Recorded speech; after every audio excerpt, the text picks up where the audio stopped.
वह एक बहुत ही होशियार और सुंदर लड़की थी। माया का अपनी बीमार माँ के सिवाय इस दुनिया में कोई और नहीं था। माया की माँ को कैंसर था, इसीलिए माया बच्चों को ट्यूशन पढ़ाकर घर का खर्च चलाती थी। वो अपनी बीमार माँ के लिए दवाई गोली का इंतजाम किया करती थी।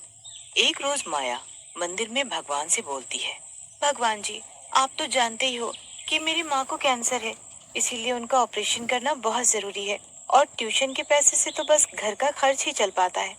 भगवान जी प्लीज कुछ कीजिए ना, कि मेरी किसी बड़े अच्छे से स्कूल में टीचर की नौकरी लग जाए।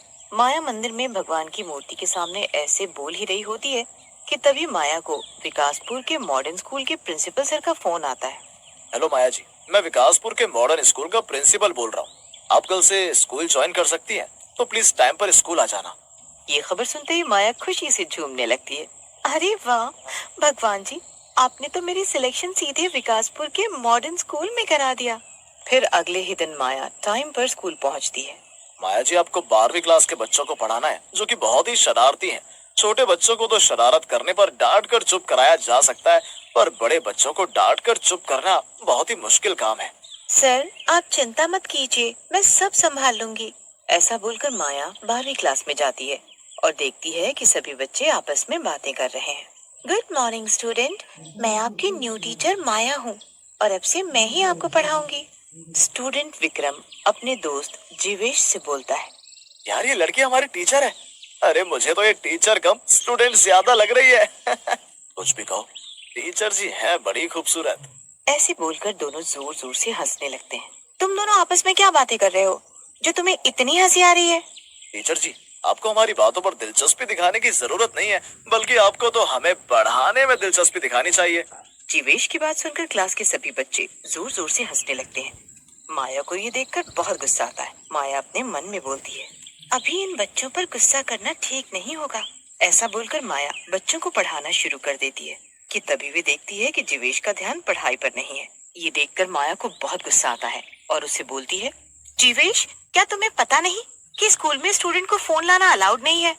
तुम स्कूल में पढ़ने आते हो या फिर गेम खेलने? अब ये फोन तो तुम्हें नहीं मिलने वाला।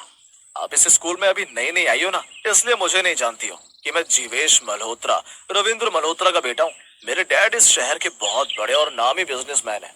अगर उन्हें पता चला कि आपने मेरा यानी कि जीवेश मल्होत्रा का फोन छीना है, तो आप गई काम से। तुम किसी के भी बेटे हो, ये फोन तो तुम्हें अब नहीं मिलेगा। यार, मैडम जी बहुत सुंदर है, तो रौब तो दिखाएंगे ही, और अभी तू शांत रह। इस माया को बाद में मजा चखाएंगे।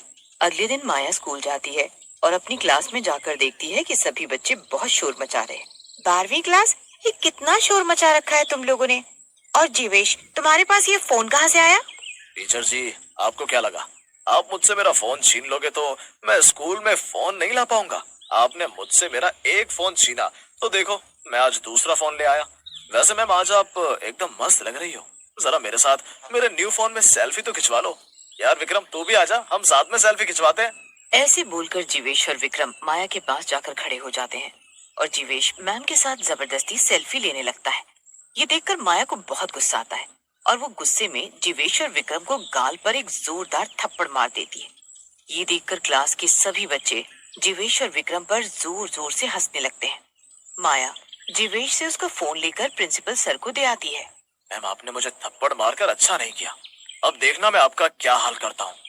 जीवेश, मैम को अभी कुछ भी कहना ठीक नहीं होगा, इससे तो हम बाद में सबक सिखाएंगे। कुछ ही देर में स्कूल की छुट्टी हो जाती है। सभी बच्चे और टीचर स्कूल से घर जाने के लिए निकल जाते हैं। विक्रम रास्ते में जीवेश से बोलता है, यार जीवेश, माया टीचर स्कूल के पीछे वाले रास्ते से अपने घर जाती है और उस रास्ते में ज्यादा कोई आता जाता भी नहीं है, तो यही मौका है उस माया से अपने थप्पड़ का बदला लेने का। विक्रम और जीवेश माया को रास्ते में रोक लेते हैं और माया से बोलते हैं, क्यों टीचर जी, हमें थप्पड़ मारकर बड़ा मजा है ना आपको। अब हम दोनों आपका वो हाल करेंगे जो आपने सपने में भी नहीं सोचा होगा। अरे विक्रम, जरा टीचर के हाथ तो पकड़ना। विक्रम, ये क्या कर रहे हो तुम? देखो, मैं कहती हूँ मेरा हाथ छोड़ो, हाथ छोड़ो मेरा। तभी जीवेश अपनी जेब से ब्लेड निकालकर माया के हाथ पर जोर से कट मार देता है। माया जोर से चिल्लाती हुई विक्रम से अपने आप को छुड़ाकर वहाँ से भागने लगती है कि तभी एक कार माया को टक्कर मारकर निकल जाती है। अरे यार विक्रम, ये क्या हो गया? माया टीचर के सर से तो बहुत खून बह रहा है, कहीं ये मर गई तो। यार, हम दोनों को यहाँ से भागना ही ठीक होगा। और ऐसे बोलकर दोनों दोस्त वहाँ से भाग निकलते हैं। कार से टक्कर लगने से माया की मौत हो जाती है और वो एक डरावनी चुड़ैल बन जाती है।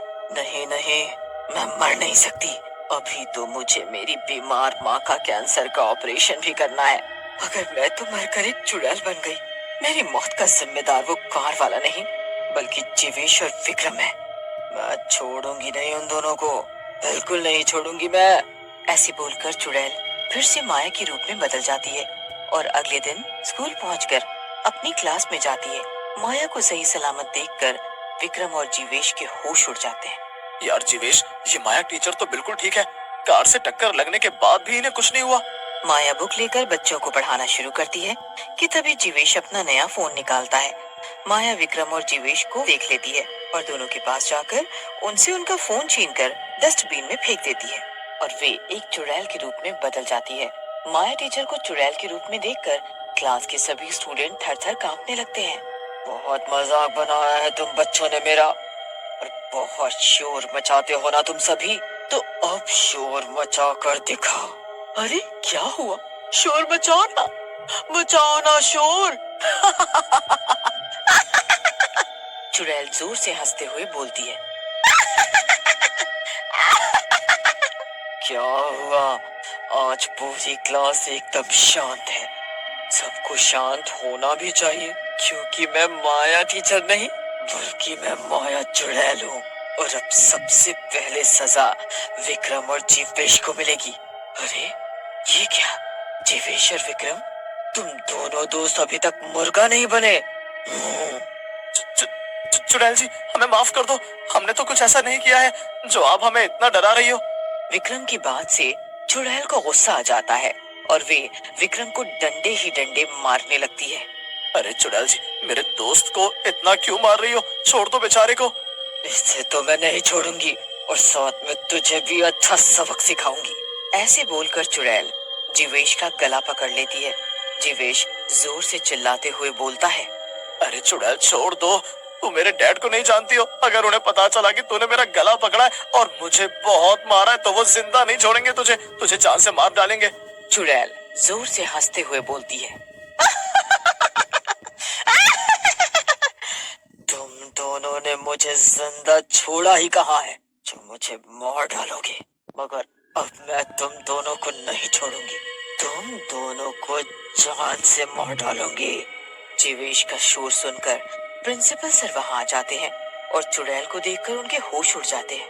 हे भगवान, ये क्लास में चुड़ैल कहाँ से आ गई? अरे बच्चों, आपकी माया टीचर कहाँ है और ये चुड़ैल क्लास में कहाँ से आ गई? क्लास का बच्चा रोहन प्रिंसिपल सर से बोलता है। प्रिंसिपल सर, ये चुड़ैल ही माया टीचर है। माया, तुम एक चुड़ैल हो और तुमने जीवेश का गला क्यों पकड़ा हुआ है? अरे छोड़ दो इस बेचारे को, नहीं तो ये मर जाएगा। नहीं छोड़ूंगी, इस विक्रम और जीवेश को जान से मार डालूंगी। इन्हीं की वजह से मैं चुड़ैल बनी हूँ। फिर चुड़ैल प्रिंसिपल सर को सारी बात बताती है। ये क्या किया तुम दोनों ने? तुम्हारी वजह से माया मैम की मौत हो गई। अरे तुम दोनों को पता भी है कि माया मैम के सर पर उनकी बीमार माँ की कितनी बड़ी जिम्मेदारी थी। उन्हें अपनी माँ के कैंसर का ऑपरेशन भी कराना था। अब बेचारी माँ का क्या होगा? हमें माफ कर दो टीचर जी, हमें इस बात का जरा भी अंदाजा नहीं था। हमें माफ कर दो। नहीं, मैं तुम दोनों को नहीं छोड़ने वाली। तुम्हारी वजह से मैं अपनी माँ से दूर हो गई। मेरे सिवा उनका कोई नहीं है। अब उनका कैंसर का इलाज कैसे होगा? कौन उनका ख्याल रखेगा? बता मुझे। जीवेश और विक्रम को अपने किए पर बहुत पछतावा होता है और वो दोनों चुड़ैल से हाथ जोड़कर माफी मांगते हैं। चुड़ैल जी, मैं आपसे वादा करता हूँ कि मैं आपकी माँ का कैंसर का ऑपरेशन कराऊंगा और उनकी पूरी देखभाल भी करूंगा। आप मुझे एक मौका तो दो। जीवेश की बात सुनकर चुड़ैल जीवेश को छोड़ देती है और जीवेश अपनी बात के कहे अनुसार माया की माँ का ऑपरेशन करता है और उनका पूरा ध्यान भी रखता है। ये देख